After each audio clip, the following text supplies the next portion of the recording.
Bom dia. Nosso grupo ficou responsável por falar sobre o comércio internacional. Bem, nosso grupo é composto por mim, Francisco Oliveira Silva Fernandes, Gerson Oliveira dos Santos, Ricardo Vieira dos Santos e Rosivânia da Silva Viana. Os tópicos abordados nessa apresentação vão ser o comércio internacional, conceitos e motivos, equilíbrio sem o comércio internacional, preço mundial e vantagem comparativa, ganhadores e perdedores, efeitos de uma tarifa, cotas de importação, argumentos em favor da restrição do comércio, acordos comerciais e uma breve conclusão. Mas o que vem a ser o comércio internacional? O comércio internacional é um conjunto de operações comerciais realizadas entre países que são regidas por normas estabelecidas em acordos internacionais. Quem regula o comércio internacional é a OMC, que é a Organização Mundial do Comércio, ela que estabelece as normas a serem seguidas pelos países. Ela também faz esse papel de intermediadora dessas regras, pois alguns países podem acabar querendo fazer trocas comerciais que determinado país acaba saindo prejudicado e outro não. Aí então ela faz esse papel de intermediadora para que nenhum país fique, de certa forma, em desvantagem. Bem, os conceitos e motivos que levam os países a comercializarem entre si. O primeiro é a diversidade de produção entre países, combinada com as vantagens em produzir com menos custos um produto de alta qualidade. Ou seja, um país que é muito bom fazendo determinado um produto, ele acaba exportando ele, os outros países compram por ser de qualidade, tem um preço bom. E o outro motivo que é muito importante que fazem os países comercializarem entre si é que nenhum país é autossuficiente em tudo que produz. Dessa forma, ele vai importar o que falta para ele suprir a sua demanda interna. Outro motivo também muito importante que deve ser falado é que o comércio internacional ele garante o equilíbrio nacional, pois o comércio internacional ele vai diluir os riscos das atividades, permitindo que uma empresa, mesmo siga comercializando os seus produtos, mesmo com uma crise econômica interna no país. Dessa forma, o país ele perde, por um lado, que vai ser o que a sua demanda interna ela está prejudicada por causa dessa crise econômica, só que o fato da empresa conseguir exportar o que ela não está vendendo internamente é muito bom para o país, pois a empresa não vai perder capital e vai conseguir trazer capital estrangeiro para esse país. Bem, um equilíbrio sem o comércio. Agora nós vamos supor que um país ele seja fechado, ou seja, ele não vai exportar ou importar nenhum bem de serviço, nem mercadoria, nada. Bem, o que vai regular esse comércio interno desse país vai consistir basicamente do comércio entre os vendedores e os compradores locais, já que não tem comércio internacional. E o preço desse comércio interno deles vai se ajustar para equilibrar a oferta e a demanda interna. Aqui nós temos um gráfico do lado para mostrar como funcionaria em um país onde não tem comércio internacional. Aqui no eixo Y nós vamos ter o preço, no eixo X a quantidade. Aí nós temos uma reta em ordem decrescente, que vai ser a demanda interna, e nós temos uma reta crescente, que vai ser a oferta interna, ou seja, à medida que a oferta interna aumenta, a demanda interna vai diminuir. E quanto à intersecção dessas duas retas, nós vamos ter um ponto de equilíbrio, que vai ser o preço equilibrado com a quantidade. E ainda dá para analisar mais um pouco esse gráfico, podemos ver que acima do preço de equilíbrio, acima dessa reta, nós vamos ter o preço, o excedente do consumidor, e abaixo do preço de equilíbrio, nós vamos ter o excedente do produtor. Bem, quando a gente soma o excedente do consumidor e o excedente do produtor, nós vamos medir o benefício total que os compradores e os vendedores vão receber desse mercado. Ou seja, vai ser a soma destas duas áreas que vai medir o benefício. Bem, e o preço mundial e a vantagem comparativa. Nós vamos chamar o preço mundial de PW, e esse preço ele vai prevalecer nos mercados mundiais, e PD vai ser o preço doméstico sem o comércio. Quando o preço doméstico é menor do que o preço mundial, o país tem vantagens comparativas em uma determinada mercadoria, ou seja, ela vai exportar essa mercadoria para os outros países, pois a vantagem dela é que ela está vendendo um produto de qualidade mais barato. E quando PD é maior do que PW, nós temos que esse país ele não vai ter nenhuma vantagem comparativa nesse produto, pois o preço dele está acima do mercado mundial. Ou seja, para esse país é mais fácil ele importar essa mercadoria, já que ele vai comprar ela mais barata. Bem, continuando, ganhadores e perdedores no comércio internacional. Uma economia pequena, ela é tomadora de preço no mercado mundial, ou seja, as suas ações elas não têm efeito sobre o PW. Como já foi falado anteriormente, o PW ele é o preço que prevalece no mercado mundial. Só que essa afirmação de uma economia pequena não ter efeito sobre o PW, as suas ações no caso, ela nem sempre é verdadeira, porque pode ser que haja que uma economia pequena, embora pequena, em algum determinado produto, ela faça sim influência no preço do mercado mundial, como por exemplo ela pode se sobressair sobre uma grande economia, como por exemplo os Estados Unidos. E uma pequena economia, ela se dedica ao livre comércio. Bem, nos ganhos e perdas em um país exportador é quando um país ele permite o livre comércio, como acabei de citar, e ele se torna exportador de um bem. No caso, os produtores internos desse bem, eles saem como beneficiados e os consumidores desse bem em questão, eles são os prejudicados. Ou seja, o preço interno, ele tende a aumentar, fazendo com que os produtores se beneficiem e os consumidores comprem mais caro, sendo prejudicado. O comércio, ele aumenta o bem-estar econômico de uma nação na medida em que ganhos dos beneficiados, que são os produtores desse bem, superam as perdas dos consumidores, que no caso são os prejudicados. Analisando o gráfico a seguir, nós temos a diferença entre o excedente do consumidor e o excedente do produtor.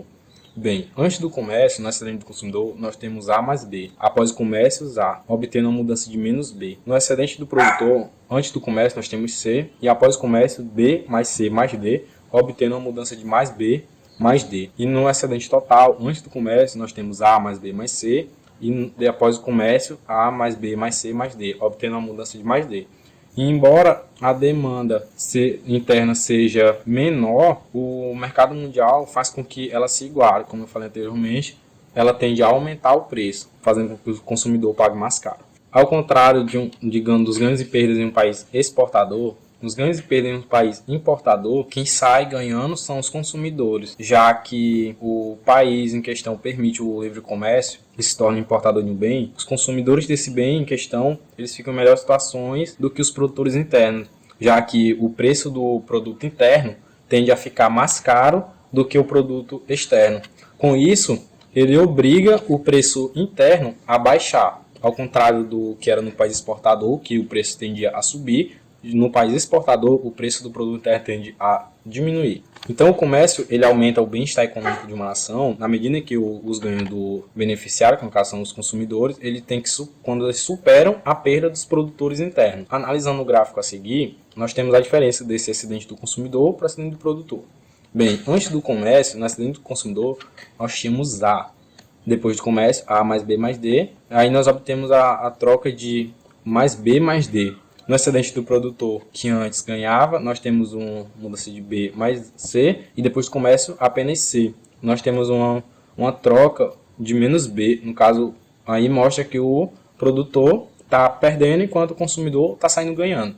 E no excedente total, que antes do comércio era A mais B mais C, depois do comércio nós temos A mais B mais C mais D, com uma troca de mais D, que permaneceu a mesma. Então, embora a demanda ofertada internamente, a quantidade seja bem mais cara, com o preço do mercado mundial, esse preço que está alto tende a diminuir, se igualando ao preço externo. Agora vamos falar de tarifas e seus efeitos. O que é uma tarifa? As tarifas são taxas sobre os bens importados. Nada mais é do que os impostos cobrados sobre um produto produzido no exterior e que é importado. As tarifas, elas aumentam o preço dos bens importados para além do preço mundial no valor da tarifa.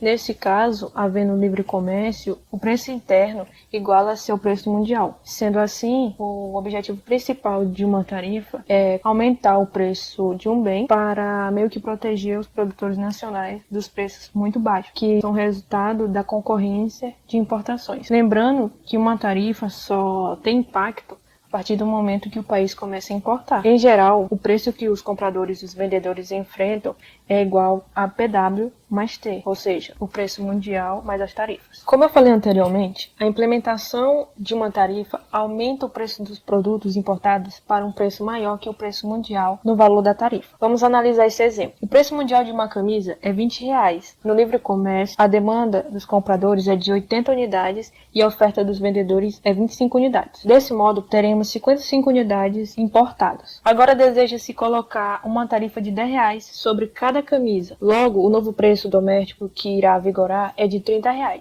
Assim, os produtores domésticos saem beneficiados, uma vez que conseguem vender o produto mais caro. De maneira oposta, os consumidores saem perdendo, já que vão ter que pagar mais pelo mesmo produto. Desse modo, percebe-se que a quantidade ofertada internamente aumenta de 25 para 40. E a quantidade demandada internamente cai de 80 para 70. Portanto, chega-se a uma conclusão que a tarifa reduz as importações e leva o mercado doméstico para mais perto do equilíbrio antes da abertura do comércio. Com a tarifa, surge agora outro aspecto importante, a receita do governo. Essa receita é considerada positiva para o bem-estar geral. Para analisar quantitativamente essas mudanças, vamos olhar as variações dos excedentes dos produtores, dos consumidores e da receita governamental. Antes da tarifa, o excedente do consumidor, que é a área entre a curva de demanda e o preço mundial, é A mais B, mais C, mais D, mais E, mais F. O excedente do produtor, a área entre o preço mundial e a curva da oferta,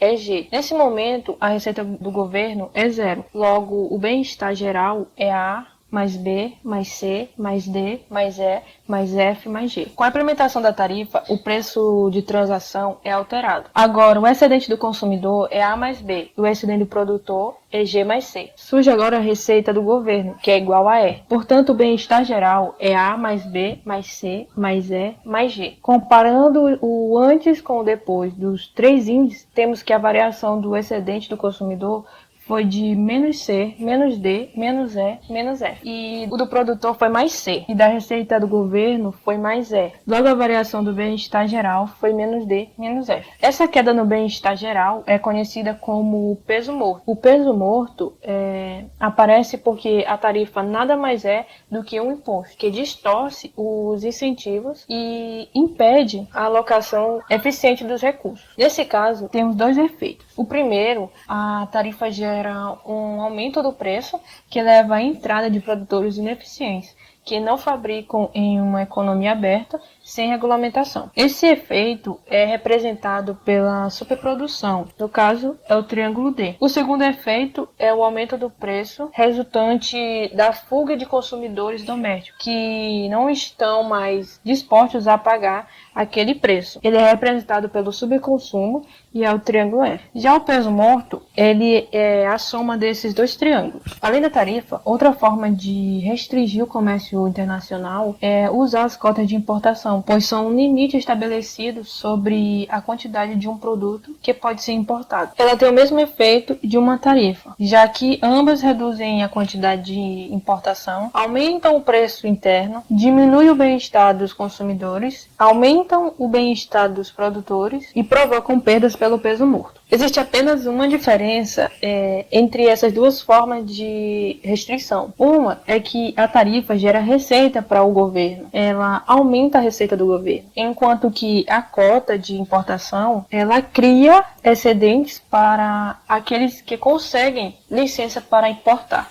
Há diversos argumentos em favor da restrição ao comércio internacional. O primeiro deles é o argumento da proteção de empregos. Oponentes do comércio defendem que a abertura comercial destrói empregos domésticos. Já os economistas respondem a esse argumento dizendo que a abertura comercial cria novos empregos ao mesmo tempo que elimina outros. Isso porque, com o desenvolvimento do comércio, trabalhadores domésticos poderiam migrar para a indústria que os países possuem vantagem comparativa. Outro argumento contrário ao comércio é a segurança nacional. Quando as empresas nacionais se sentem ameaçadas por companhias estrangeiras, eles muitas vezes dizem que o setor é essencial para a defesa do país. Os economistas até concordam com esse argumento, mas acredita-se que as empresas nacionais utilizem ele como uma desculpa para não enfrentar maior competição. Eles falam isso porque normalmente os dirigentes dessas empresas que vão protestar e não os responsáveis por manter a segurança nacional. O terceiro argumento é o da indústria nascente. Nesse caso, as empresas dizem que precisam de proteção momentânea, pois estão começando agora ou porque precisam se ajustar a novas condições de mercado. Aqui, essa proteção é somente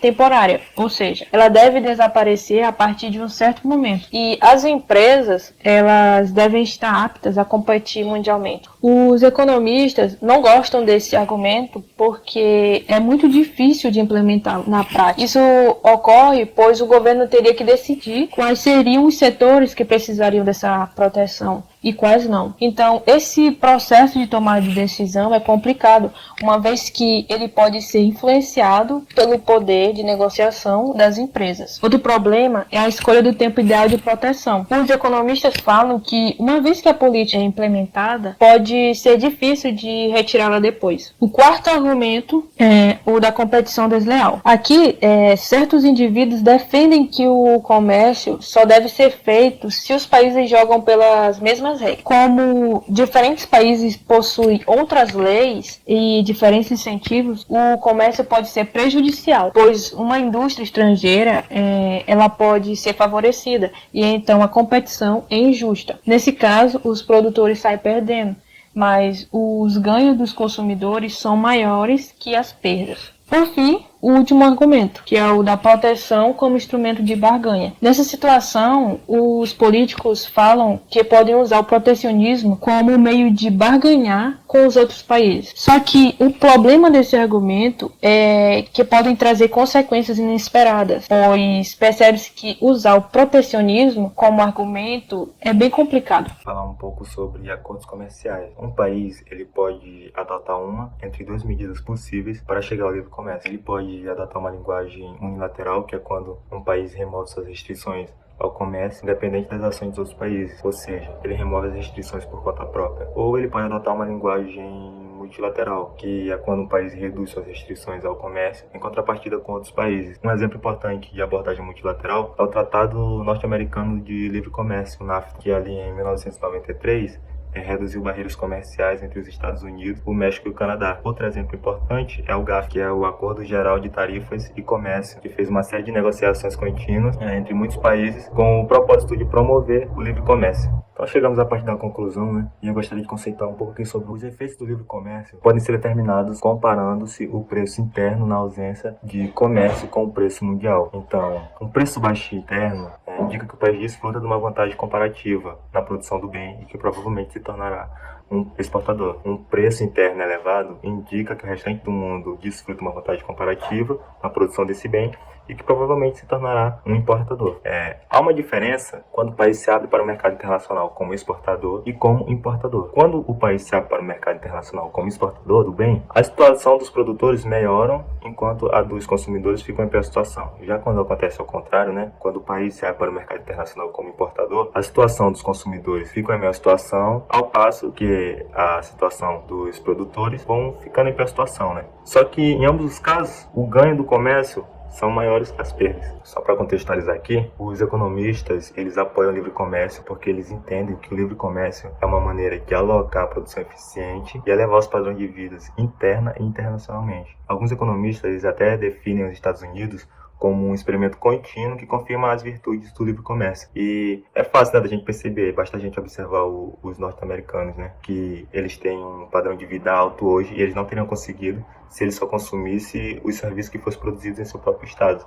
Dessa mesma forma, o mundo todo poderia se beneficiar do livre comércio entre países. É claro que é necessário uma regulação do comércio internacional. E a Organização Mundial do Comércio talvez seja hoje o organismo que mais tenta o desenvolvimento dessa regulação. A Organização Mundial do Comércio é uma organização criada com o objetivo de supervisionar e liberalizar o comércio internacional. Então ela surgiu a partir do Acordo Geral de Tarifas, o GAFTA, lá em 47, só que ela só se tornou oficial na década de 90. Para ser mais preciso, dia 1º de janeiro de 1995. E desde lá ela vem carregando essa sigla, né, OMC. Hoje, ela conta com 164 membros, que representam mais de 98% do comércio mundial. Então, a maioria absoluta dos países que comercializam hoje no âmbito global estão dentro da OMC. Ela trabalha com uma conferência ministerial, tem um conselho geral e tem reuniões que acontecem de tempos em tempos, né, para estar resolvendo questões de conflitos, regulação de país com país, verificando situações de patentes comerciais, essas coisas, né, além de estar sempre aberta, né, para a adoção de práticas que tentem viabilizar um comércio mundial que seja mais facilitado. Uma última dinâmica importante para a gente poder pensar é sobre a balança comercial, né? O saldo da balança comercial. Mas para a gente entender melhor o que é a balança comercial? A balança comercial nada mais é do que a união das contas de importação e exportação do país, sendo um importante indicador econômico que representa muito sobre a situação da região analisada. Esse indicador é tão importante quanto o PIB. Então nós podemos falar que a balança comercial ela pode ser desfavorável e apresentar um déficit quando ela está negativa. Ou seja, isso acontece, né, quando as exportações elas estão menores que as importações. Você mais compra, mas gasta dinheiro trazendo produtos importados do que vende no cenário internacional. Então, quando isso acontece é porque sua balança está negativa, ela está pendendo negativamente ali. Só que aí ela pode apresentar um déficit positivo, né? Pode ter um saldo favorável ou um superávit, no caso. E para acontecer esse superávit, ela tem que exportar mais do que importar. E aí você vai conseguir ali como país, como economia, atrair mais capitais, vendendo aquilo que você está colocando no mercado internacional do que comprando aquilo que vem de fora. Bom, essas são as referências e essa foi a nossa apresentação. Bom dia a todos.